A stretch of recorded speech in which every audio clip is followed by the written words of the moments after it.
Ya, Masya Allah. Jadi alhamdulillah saya 2 kali mencabut nomor urut ya, pada saat sebagai bakal calon rektor, alhamdulillah nomor 1. Dan tadi sebagai calon rektor di Majelis Wali Amanah juga alhamdulillah saya memperoleh angka nomor 1. Ya, saya kira angka nomor 1 insya Allah selalu menjadi angka yang terdepan, nomor 1 dan number 1 ya.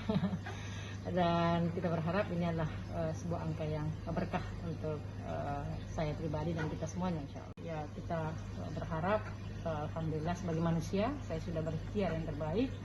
Semua kita sudah lakukan, kita menunggu keputusan dari Allah SWT melalui tangan-tangan wali amanah kita gitu ya, insya Allah. Dan tentu saya berharap dapat memimpin Unhas ke depan insya Allah. Yang saya usung adalah bagaimana ke depan Unhas yang unggul, Unhas yang adaptif, kolaboratif dan unggul. Aku Unhas inovatif ya, jadi A itu aku, adaptif, kolaboratif, unggul dan inovatif ya, begitu.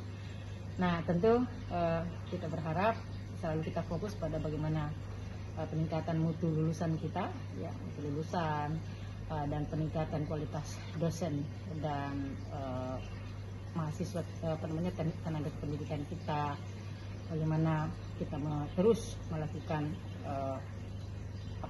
adaptasi kurikulum kita khususnya dengan kebijakan Merdeka Belajar, Kampus Merdeka, bagaimana riset unggulan itu bisa bermaslahat untuk kepentingan yang lebih besar ya.